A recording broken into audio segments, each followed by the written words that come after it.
नमस्कार दोस्तों। और एक बार फिर मैं एक वीडियो के माध्यम से आप लोगों के सामने हूँ। लगातार करीब 1.5 महीने से लॉकडाउन चल रहा है। इस लॉकडाउन से हालांकि काफ़ी परेशानियां लोगों को हुई होंगी, लेकिन इस पूरे लॉकडाउन के बीच कुछ सकारात्मक चीज़ें देखने को मिली हैं, कुछ फ़ायदे भी हुए होंगे। तो इन्हीं सब चीज़ों को लेकर हम बात करेंगे आज अपने एक युवा साथी से, जो युवा है, तेज तर्रार है और सामाजिक सरोकारों से जुड़े रहते हैं और समाज के कई सामाजिक क्षेत्रों में जुड़े हुए हैं और उल्लेखनीय कार्य कर रहे हैं। ऐसे युवा साथी हमारे बीच हैं नमन चंदोला, जो कि एक उत्तराखंड गैर सैनिक मंच है, उसके संयोजक भी हैं। तो हम जुड़ेंगे अभी हमारे चंदोला जी से और जानना चाहेंगे कि एक युवा क्या सोचता है इसके बारे में। चंदोला जी, बहुत बहुत स्वागत है आपका। चंदोला जी, देखिए, जैसे हम देख रहे हैं कि करीब 1.5 महीने से लॉकडाउन है। लॉकडाउन में कई परेशानियां हो रही हैं। मजदूर जो युवा हमारे बाहर लोग काम कर रहे थे वो सब वापस आ रहे हैं, लेकिन इस सब के बीच क्या कोई ऐसी चीज़ है, कोई ऐसी पॉजिटिविटी है कि जिससे हमको कुछ सीखना चाहिए और इसको बना करके हम आगे बहुत बेहतर कर सकते हैं? क्या लगता है आपको? सबसे पहले इस वीडियो के माध्यम से हमारे साथ जुड़ने वाले तमाम साथियों को जय उत्तराखंड साथी।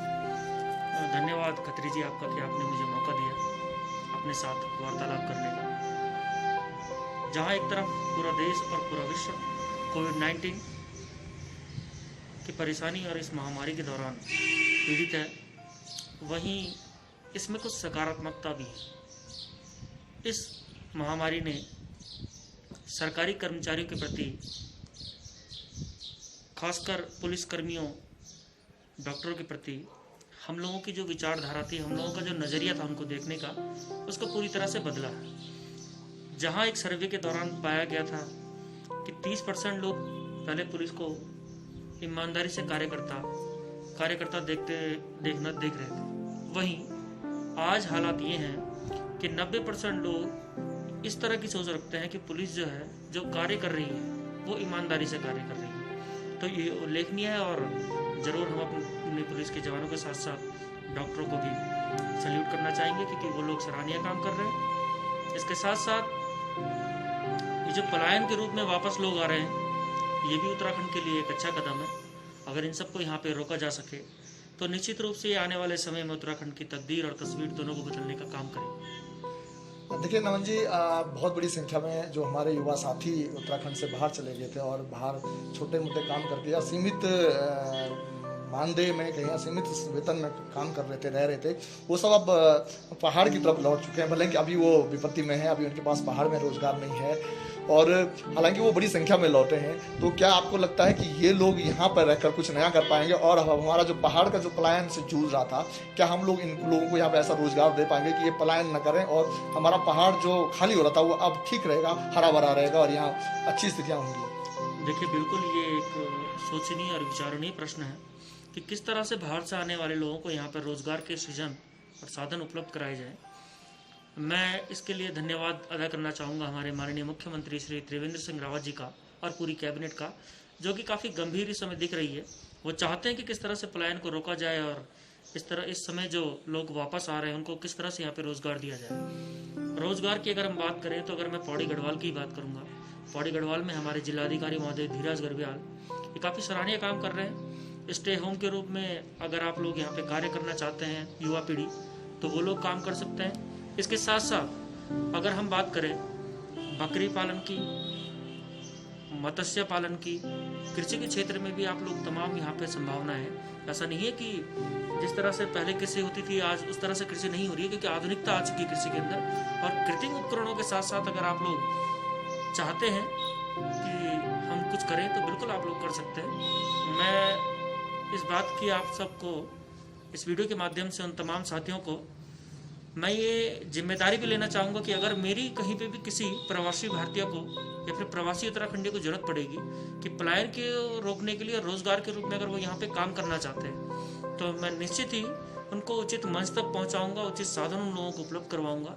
और सरकार के साथ साथ हमारे जो जिलाधिकारी और तमाम जितने भी साथी हैं जो कि इस पलायन के रूप में गंभीर है, वो चाहते हैं किस तरह से वापस लोग आए। तो होम स्टे से लेके यहाँ पे अगर हम बात करें, होम स्टे में बहुत अच्छा स्कोप है, जो कि आगे चलकर मुझे लगता है कि इस उत्तराखंड की तकदीर को बदलने का काम है। उसके साथ साथ अगर हम बात करें बकरी पालन एक बहुत बड़ा रोजगार के रूप में इसको हम ले सकते हैं। और किसी कई बड़े लोग इसको कर भी रहे हैं और कई लोग इस पे कर रहे हैं और सराहनीय काम भी कर रहे हैं जिनकी आजीविका भी इससे सुधरी है। इसके साथ साथ हम बात करें अगर मुर्गी पालन मत्स्य पालन की तो सब्जी उत्पादन लोग यहाँ पे सब्जी उत्पादन लोग कर रहे हैं। पॉली हाउसेस अगर आप देखें तो इस समय एक नया कल्चर आया पहाड़ों के अंदर, एक बड़ी मात्रा में लोग पॉली हाउस के अंदर खेती करना चाह रहे हैं। कृत्रिम उपकरण और कृत्रिम जो बीज हैं उसके माध्यम से मुझे लगता है कि जल्द से जल्द ये जो चीजें हैं और सौर ऊर्जा संयंत्र भी एक बहुत बेहतर विकल्प है। हाँ बिल्कुल, आपने बिल्कुल सही कहा कि सोलर प्लांट्स की अगर हम बात करें तो एक बेहतर विकल्प है उत्तराखंड के लिए, क्योंकि आने वाला जो समय है और जो नई जनरेशन है वो पूरी तरह सोलर की होने वाली है। तो अगर लोग इन रूपों में कुछ कार्य करना चाहते हैं और रोजगार के रूप में इनको अपनाना चाहते हैं तो हम जरूर उनकी मदद करेंगे।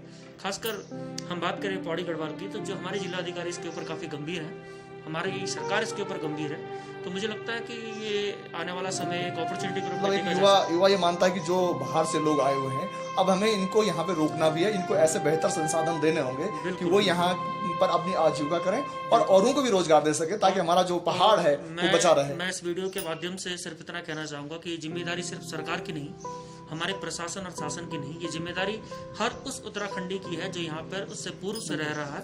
उनकी भी जिम्मेदारी बनती है किस तरह से बाहर के लोगों को आके कोऑर्डिनेट हम कर सकते हैं। साथ साथ जो पूर्व में भी यहाँ रह रहे हैं उनको भी अगर रोजगार के सृजन के रूप में आगे बढ़ना है, जो युवा वापस आया है उसको ये भी सोचना होगा कि अब हम यहाँ पर ही रहकर कैसे रोजगार करें।